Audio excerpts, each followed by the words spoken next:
Con 22 años entré a trabajar en un parque de entretenimientos.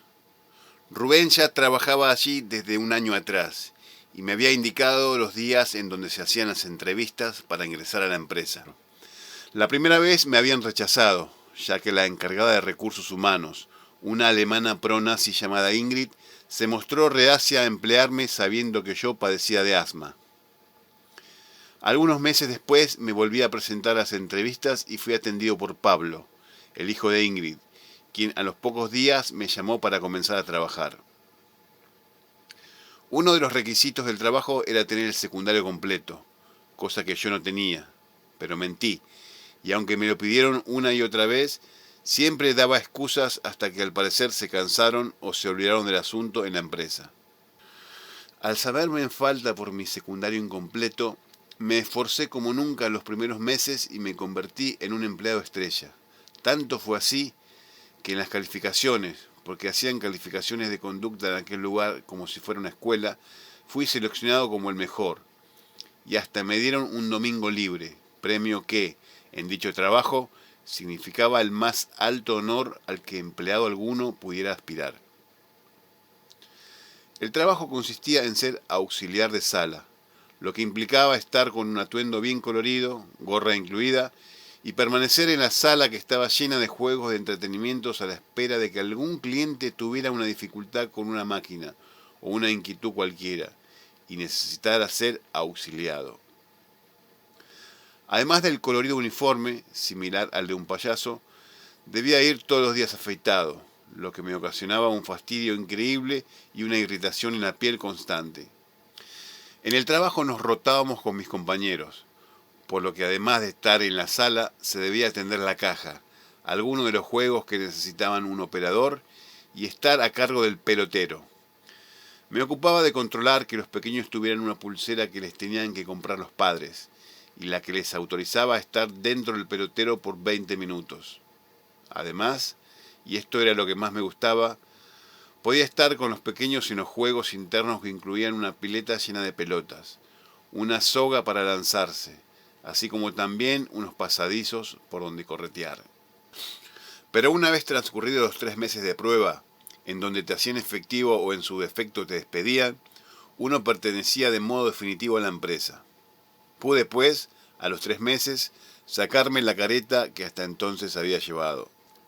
Las razones para portarme mal en aquella empresa fueron las siguientes: un sueldo miserable, un horario espantoso y unos encargados insoportables que no perdían la oportunidad de intentar lavarte el cerebro. Continuamente teníamos cursos de formación en donde nos decían cómo nos teníamos que portar en la sala, qué actitud debíamos tener en la vida y en el trabajo. Uno de los encargados, llamado Martín, quiso saber incluso qué era lo que yo hacía los fines de semana. Al enterarse de que salía hasta muy entrada la madrugada, me aconsejó que eso no era bueno para el trabajo. Aunque en algún momento tuve la idea de quedarme solo el tiempo necesario para comprarme una moto e irme a trabajar de motoquero, trabajo que de hecho terminaría haciendo más adelante, hubo un detalle que me hizo quedar más y más tiempo en aquel lugar. Y ese detalle no era otro que existía una posibilidad de enriquecerse, ilícitamente claro está, con las fichas con las que uno debía lidiar casi todo el tiempo. Cada ficha valía $1, es decir, $1, y no costaba trabajo hacerse con alguna, ya que al atender a la calecita o cualquiera de los juegos en donde el cliente nos daba la ficha en la mano, podíamos retenerla hasta el momento de que nos tocara atender la caja a fin de cambiarla por $1. Aunque lo he descrito de manera simple, en un domingo repleto de gente, la cantidad de fichas con las que uno podía hacerse eran verdaderamente muchas. Pero como existían grandes problemas para realizar la operación completa, que comenzaba en el momento en que se obtenía la ficha y concluía cuando se llegaba a la caja a fin de cambiarla por dinero, fue necesario que un grupo de personas de la más extremada confianza se pusieran de acuerdo. Comenzó así la organización que terminaría llamándose SATEN, Sindicato Argentino de Trabajadores en Negro. Fue para mí, así como para muchos otros, una de las épocas más prósperas de la vida. Pero además del buen momento económico, fue fantástico unirse en una especie de guerra contra la empresa. De todo aquel periodo hice una gran cantidad de amigos que no viene a cuento mencionar aquí sus nombres, ya que no sé hasta qué manos podrían llegar estos escritos. Pero puedo hablar por mí, que de pasar a ser el empleado perfecto, al que se le otorgaba el mayor premio de un domingo libre, pasé a ser el enemigo público número 1. Los propios encargados no salían de su asombro al verme llegar al trabajo en las modernas motos que iba cambiando. En total me compré durante los casi 3 años que estuve 9 motos. Ellos, que tenían un sueldo que duplicaba el mío, debían trasladarse en colectivos o trenes. Pero nunca pudieron, aunque todo el mundo lo sabía, probar que yo me robaba las fichas. Y a medida que pasaba el tiempo, intentaron distintas estrategias para intimidarme e intimidar a todos los que participábamos en el hurto de las fichas. Pero nosotros les respondíamos con la misma moneda, o incluso peor, con la misma ficha. Entre los sabotajes que le hacíamos a la empresa estaba el trabar intencionadamente las máquinas, desatender a los clientes, atender el teléfono mencionando a Sacoa, que era la empresa competidora por excelencia. Destrozábamos los uniformes, rompíamos los baños, activábamos los matafuegos, etc. Saturados de mi presencia y la de algunos cómplices, me mandaron a mí y a uno de mis amigos a otra sucursal, que tenía fama de ser una de las más severas en cuanto a la conducta. De común acuerdo con mi amigo, nos portábamos ejemplarmente, sorprendiendo a los supervisores que nos abordaban como a 2 criminales. Sembrar la confusión era lo que más disfrutábamos. Aquel intento por separarnos y mandarnos a otra sucursal solo sirvió para que termináramos corrompiendo a todo el personal del nuevo lugar y una vez más volviéramos a dedicarnos al hurto de las fichas, al sabotaje de las máquinas y al tramado de complots contra el buen funcionamiento en general de la empresa. Tenía entonces 25 años y en un fin de semana en donde salimos con todos mis compañeros de trabajo, terminé por conocer a Cintia. Menciono esto, pues al poco de conocerla, ella me contó que pretendía irse de vacaciones en enero a San Clemente, y me dijo que le encantaría que la acompañara. Yo había tenido las vacaciones en octubre, cosa inaudita y que formaba parte del plan en mi contra que la empresa había librado. Me decidí entonces a acompañar a Cintia a San Clemente, aunque no tuviera vacaciones en enero. Sencillamente una tarde fui hasta el centro de la sala y, literalmente, di vuelta a una máquina para vaciarla del total de su contenido en fichas. Luego fui hasta la caja, donde había una cajera nueva, y le cambié el total de fichas por dinero. Sabía que lo que había hecho era un suicidio, pero no me importó. Yo estaba además demasiado cansado del trabajo en general, de las presiones de la empresa, de trabajar un fin de semana tras otro, durante casi 3 años. Estando en medio de las playas de San Clemente, nos llegó un mensaje de mi madre en donde nos contaba que había llegado un telegrama con la noticia de mi despido con causa justificada. Recuerdo las palabras de mi madre en aquel mensaje en el buzón de voz del teléfono de Cintia. Cada cual tiene lo que se merece. Tuve, sin embargo, una despedida curiosa de esa etapa de prosperidad económica. En el momento en donde bajábamos del autobús en San Clemente, me encontré junto a la puerta de salida $200. Al principio creí que eran aquellas publicidades que venían con forma de billete, mas al verlos un rato más tarde detenidamente, comprobé que eran auténticos. Al día siguiente hablábamos con Cintia de mi gran habilidad para encontrar plata en la calle. Nos hallábamos sentados en la arena, y yo gesticulaba al sentir emoción en lo que contaba. En alguna parte del discurso introduje maquinalmente mi mano en la arena y, al sentir un objeto metálico enterrado, extraje aquel cuerpo extraño. Era una moneda de $1. Pero estaba una vez más sin trabajo, por lo que me dediqué a buscar empleo en aquello que ya me llamaba la atención antes de entrar a trabajar en el parque de entretenimientos. Además de algunos ahorros, tenía la Suzuki GS500, una verdadera máquina a toda prueba, por lo que sin dudar me dediqué a buscar trabajo de motoquero. Trabajé en una empresa algo más de 2 semanas, pero ni el ambiente ni las condiciones me convencían para seguir allí. Comprobaba también que me había acostumbrado al jactancioso sueldo que ganaba en el parque de entretenimientos, y ahora que tenía un sueldo común y corriente, sufría lo mismo que los demás mortales. Por consejo de Iván, fui a pedir trabajo en Carimar, ya que él mismo había trabajado allí algún tiempo atrás. Trabajar para la empresa al parecer convenía, pues además de tener bastante movimiento, la mayoría de los viajes eran abonados en efectivo, lo que hacía que el motoquero siempre anduviera con plata en el bolsillo. Aunque el dueño me dijo que por el momento no necesitaba ninguna moto, se quedó con mi teléfono y a los pocos días me llamó para incorporarme a la empresa.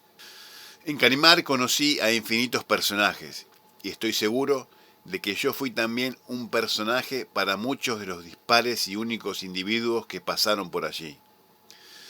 También hice varios amigos que me durarían años, así como el contacto con Roberto, quien me alojaría y sería el impulso que me faltaba para irme a España, algunos años más tarde. En total trabajé casi 3 años, con algunos intervalos en donde trabajé en otros lugares, uno de ellos la estación de servicio de Roque Pérez. Corrían años duros para la Argentina, y en parte a eso tuve gracias a mi hermana el primer acercamiento a la literatura.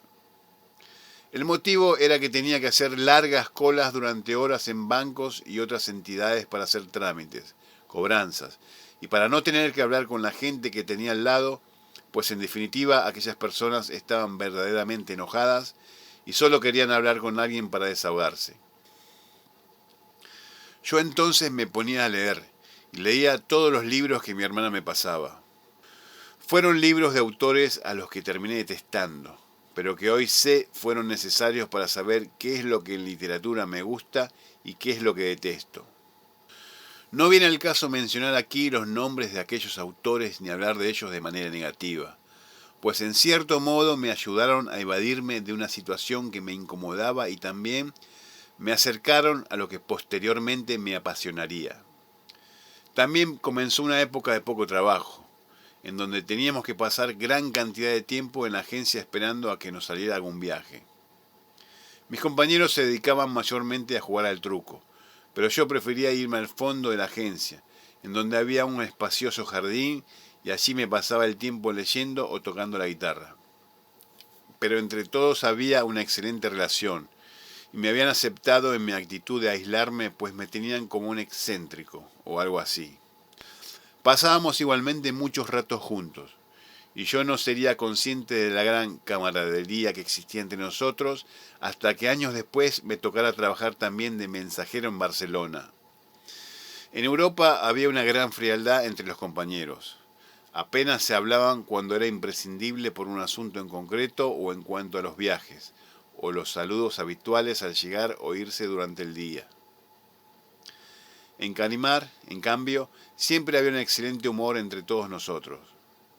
Muchas veces Oscar, el dueño de la mensajería, debía reprendernos como si fuera un maestro en medio de su salón de clases. Estaba también Pumba, que era su hijo y tenía la cara deformada de incontables operaciones que había tenido por un motivo que ya no recuerdo. Y este Pumba era verdaderamente maldito y nos molestaba a todos sin motivo alguno. Entonces Oscar salía en su defensa, pero también, y esto ocurrió no pocas veces, era él mismo quien se agarraba contra su propio hijo y lo golpeaba delante de todos. Organizábamos, sin embargo, salidas que transcurrían sin sobresalto.